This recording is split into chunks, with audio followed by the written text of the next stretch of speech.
Oke, baik. Assalamualaikum warahmatullahi wabarakatuh. Selamat malam, teman-teman semuanya. Terima kasih bagi yang sudah bergabung dalam perkuliahan IRP untuk pertemuan 9 kita kali ini. Nah, di pertemuan 9 ini, kita akan membahas tentang aplikasi apa saja yang menyediakan program IRP atau Enterprise Resource Planning, gitu ya. Nah, sebelumnya mungkin saya sudah sering singgung aplikasi kayak aplikasi IRP untuk yang pernah atau yang biasa digunakan oleh perusahaan-perusahaan besar ya, contohnya seperti SAP mungkin atau Oracle, atau kalau yang open source biasanya kita pakai Odoo gitu ya. Nah, di pertemuan 9 ini kita akan membahas tentang aplikasi-aplikasi tersebut. Nah, banyak sistem IRP yang beredar ya, baik yang berbayar ya, karena memang milik dari vendor ataupun yang open source gitu ya. Nah, yang pertama kita akan membahas tentang SAP. Nah, di mana SAP adalah salah satu sistem IRP yang populer ya. Nah, yang populer didirikan tahun 1975 di Jerman ya oleh mantan karyawan IBM. Nah, SAP itu sendiri terdiri dari beberapa modul-modul yang terintegrasi. Nah, karena dia ERP ya, Enterprise Resource Planning, maka dia integrasi dari modul-modul. Nah, ada juga modul SAP Enterprise Core ya, yaitu merupakan solusi aplikasi ERP, dan Business Suite yaitu merupakan paket aplikasi bisnis seperti SAP untuk Customer Relationship Management, ya supply chain, lalu supplier relationship management maupun product lifecycle management. Jadi SAP itu satu kesatuan sistem yang terdiri dari beberapa modul yang terintegrasi. Modul-modulnya apa saja? Banyak, seperti CRM tadi ya, supply chain management, lalu ada product lifecycle, dan lain-lain. Nah, biasanya pengguna dari aplikasi SAP ini terdiri dari perusahaan menengah besar. Ya, jadi perusahaan-perusahaan besar biasanya merupakan pemimpin pasar di seluruh dunia dengan penguasaan pasar mencapai 65%. Jadi banyak perusahaan-perusahaan di dunia ini banyak yang menggunakan SAP sebagai ERP-nya, gitu ya. Nah, di Indonesia perusahaan apa saja yang menggunakan SAP ya? Di sini ada Garuda Indonesia, ada Telkom, PLN, Pertamina, Astra, ya Astra Honda Motor, Indofood, dan lain-lain. Bahkan perusahaan komputer seperti Xirex itu juga menggunakan SAP. Nah, mungkin kalau teman-teman ada yang bekerja di salah satu perusahaan ini, mungkin sudah familiar menggunakan sistem dari SAP itu sendiri. Gitu ya. Nah, ini adalah fungsi dari SAP System ya, modul-modulnya di mana ada sales and distribution, material management, product planning, quality management, lalu human resource sampai dengan financial accounting. Jadi banyak ya. Nah, fungsi utamanya seperti untuk akuntansi biaya, akuntansi manajemen, penjualan distribusi, manufaktur, pengadaan barang, SDM, penggajian, dan lain-lain. Ini contoh dari isi daripada sistem SAP ya. Jadi dia terdiri dari banyak modul. Nah, itu yang pertama. Yang kedua adalah software PeopleSoft. Nah, software PeopleSoft adalah perusahaan software yang cukup lama berkembang dengan produknya sudah banyak digunakan oleh berbagai perusahaan terkemuka. Ya. Nah, PeopleSoft saat ini diakuisisi oleh Oracle. Ya, diakuisisi oleh Oracle di mana si Oracle ini mengakuisisi seluruh dari software PeopleSoft termasuk dari produk database maupun program aplikasinya. Ya, jadi PeopleSoft ini awalnya perusahaan sendiri, tapi seiring berkembangnya waktu dia diakuisisi oleh si Oracle.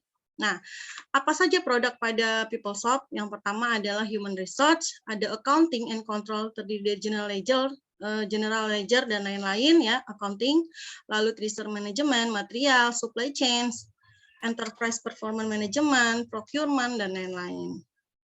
Nah, yang ketiga adalah software dari Oracle. Nah, Oracle Corporation didirikan tahun 1977 ya, merupakan perusahaan software yang mengembangkan, memasarkan, mendistribusikan, dan melayani software database dan software infrastruktur, di mana di sini terdiri dari application server, software kolaborasi, dan pengembangan. Ya. Nah, di tahun 2004 tadi ya, Oracle mengakuisisi dari si PeopleSoft, di mana perusahaan Oracle harus mampu mendukung berbagai jenis produk dan terus mengembangkan produk dan layanannya. Nah, mungkin kalau kalian ada yang bekerja di perusahaan besar, ada yang ERP-nya menggunakan Oracle, nah mungkin kalian sudah familiar dengan sistem Oracle ini itu sendiri. Tapi memang untuk sistem Oracle itu biasanya ada yang namanya sertifikasi dari Oracle-nya. Jadi pasti penggunanya juga harus tersertifikasi.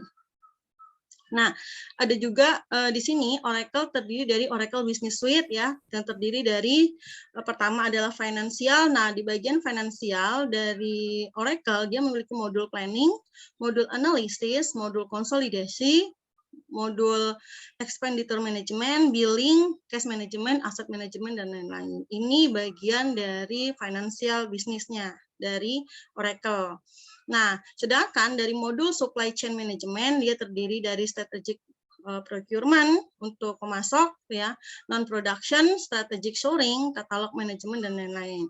Sedangkan untuk project manajemennya, dia ada costing, ada billing, ada time and expense, activity management gateway, dan lain-lain. Nah, sedangkan di modul human research dari Oracle sendiri terdiri dari ada biasa ya, penggajian dan lain-lain di human research. Ada juga kayak penerimaan karyawan dan lain-lain. Nah, ada juga modul material management. Di sini ada inventory, ada purchasing, manufacturing-nya, ada factory, planning and simulation, material management, production, cost management, dan lain-lain. Nah, biasanya hampir semua sistem ERP itu hampir sama ya. Jadi kalau misalkan kayak tadi SAP ada bagian production gitu ya, ada bagian procurement, ada sales and distribution, Oracle juga sama, dia miliki itu gitu ya. Tapi tergantung. Jadi perusahaan ingin menerapkan sistem yang mana itu tergantung dari perusahaannya. Tadi ada namanya studi kelayakannya. Sudah kita bahas kemarin-kemarin ya, manfaatnya apa, keuntungannya apa, lalu bagaimana cara memilih software ERP yang benar atau yang mungkin bisa langsung diterapkan oleh perusahaan tanpa kendala gitu ya, atau minim dari kendalanya itu sendiri, termasuk dari analisis biayanya tadi. Apakah software SAP dengan Oracle atau dengan yang open source itu biayanya lebih besar yang mana? Kalau misalkan perusahaan mampunya pakai open source, ya udah berarti pakai open source aja gitu ya. Seperti itu. Nah, untuk software ERP yang open source itu kita sudah mengenal yang namanya Odoo. Ya, di pertemuan 2 dan pertemuan 3 itu kita sudah membahas bagaimana cara menggunakan software Odoo. Ya. Nah, Odoo merupakan salah satu penyedia jasa software ERP yang mempunyai 2 macam versi, yakni yang pertama adalah versi komunitas, yang kedua adalah versi enterprise. Ya. Versi pertama merupakan open source yang dapat kita lihat pada situs odoo.com. Ya.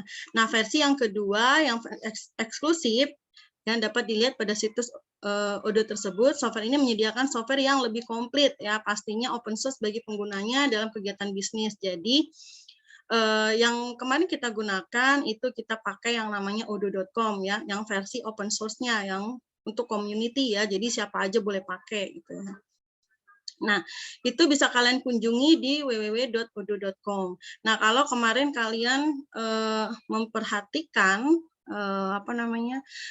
video saya ya, yang di pertemuan 2 dan 3 itu kita sudah membahas cara menggunakan Odoo. Ya, untuk yang kedua, yang pertama itu adalah modul sales, ya, and distribution. Yang kedua adalah modul HR atau human research, ya. Jadi nanti kalau kalian ingin misalkan mengerjakan proyeknya menggunakan Odoo, maka kalian bisa lihat lagi di video pertemuan 2 dan pertemuan 3 gitu teman-teman ya. Nah, ini kalian bisa buka situsnya di www.odoo.com.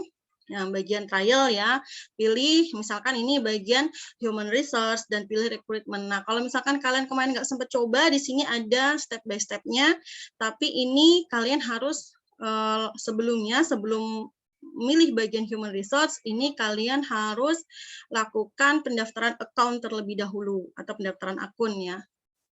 Nah, setelah itu baru kalian bisa masuk ke bagian modul yang ingin kalian buat apa. Misalkan nanti proyek kalian akan membuat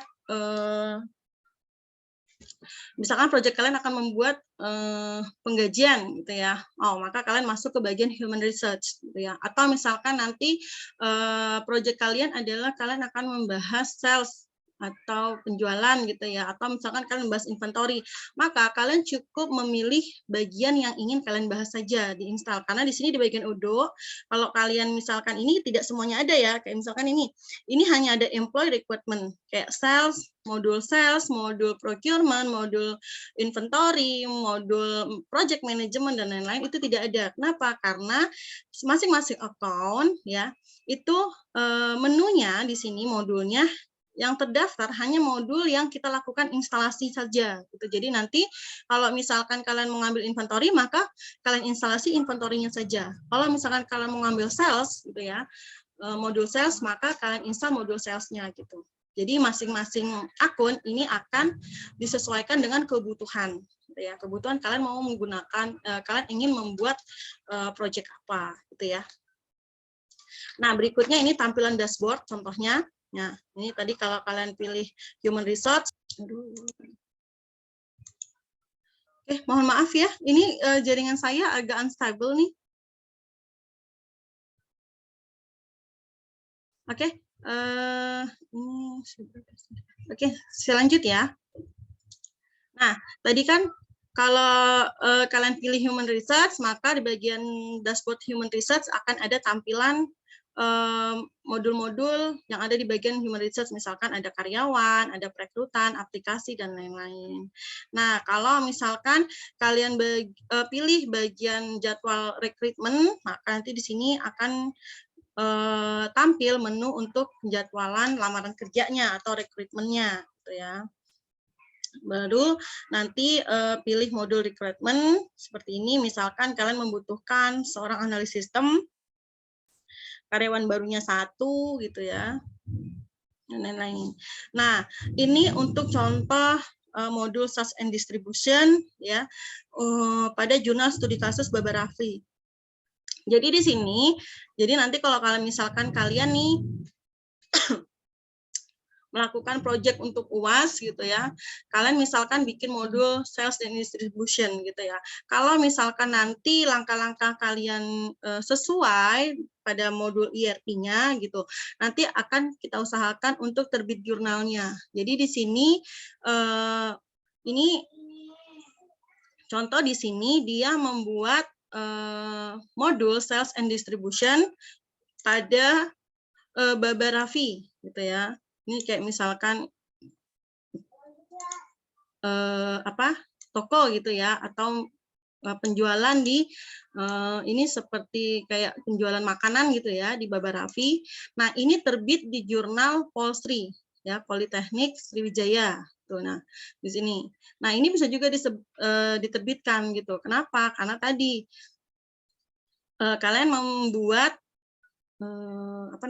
penjualan pada si Baba Rafli ini, atau pada perusahaan makanan gitu ya, kalian buatkan modul sales and distribution-nya. Jadi nanti ada yang namanya laporan sales and distribution gitu ya di jurnal ini. Nanti kalau misalkan kalian mau lihat jurnalnya seperti apa, ini boleh diklik di modul kalian ada, nanti tampil jurnalnya. Nah, jurnal ini nanti juga misalkan ada nih skripsi yang mengambil tentang ERP. Nah, jurnal ini juga bisa dijadikan rujukan untuk skripsinya, gitu ya. Jadi, walaupun kalian masih semester 7, 8 gitu ya, kalian masih bisa menerbitkan jurnal, dan jurnal itu digunakan atau disitasi oleh mahasiswa lain yang sedang menyusun skripsi, itu juga bisa seperti itu. Nah, ini tampilan modul Sales and Distribution-nya, ya. Kalau misalkan kalian install Sales and Distribution, maka akan ada penjualan, penagihan, gitu ya, tombol menu penjualan dan menu penagihan dan lain-lain. Nah, ini halaman sales ini sudah ada di pertemuan kedua, nanti kalian bisa lihat lagi gitu ya. Ini sudah saya praktekkan di video saya di pertemuan 2, gitu ya teman-teman. Oke. Nah, ini untuk create invoice sama, jadi dari sales bisa langsung diklik invoice untuk membuat faktur penjualan dan lain-lain. Nah, untuk tugasnya ini saya tidak berikan dulu ya teman-teman, karena nanti untuk UAS kalian, itu kalian membuat atau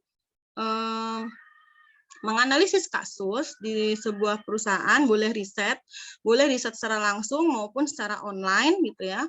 Nah, nanti studi kasusnya kalian terapkan di menggunakan software ERP gitu ya. Studi kasusnya kalian terapkan menggunakan software ERP. Jadi kalau misalkan nanti, kalian riset nih di perusahaan A, bagian penjualan gitu ya. Nah, di sana kan ada faktur-faktur penjualan gitu ya. Lalu ada atau modul pengiriman kan kalau dari faktur, atau misalkan dia ada DP, ada pembayaran DP atau pembayaran pelunasan, itu masuk ke modul Sales and Distribution gitu ya. Jadi kalian memasukkan membuat transaksi pada sebuah perusahaan dimasukkan ke dalam software ERP-nya, seperti itu. Atau misalkan kalian riset nih di bagian project management. Nah, di ERP itu kan ada bagian project management untuk penjadwalannya. Misalkan si A, jadwalnya apa saja, tugasnya apa saja. Staf si B atau karyawan B, tugasnya apa saja. Karyawan C, tugasnya apa saja. Masukkan ke modul project management di ERP. Boleh kalian menggunakan software ERP yang apa saja, tapi kalau mau yang mudah itu pakai Odoo karena tidak berbayar. Tapi kalau misalkan kalian di perusahaannya sudah menggunakan SAP ataupun Oracle gitu, kalau kalian dapat izin untuk meminjam dari softwarenya untuk membuat akun baru atau akun kalian, nah itu boleh kalian pakai SAP atau Oracle. Tapi kalau misalkan kalian ribet untuk izinnya gitu ya, kalian boleh pakai yang open source aja, Odoo. Jadi sebenarnya kalian hanya beralih dari transaksi yang tadinya manual, kalian buatkan ke dalam sistem ERP. Sampai di sini silahkan jika ada yang ingin bertanya, teman-teman. Ada yang ingin bertanya?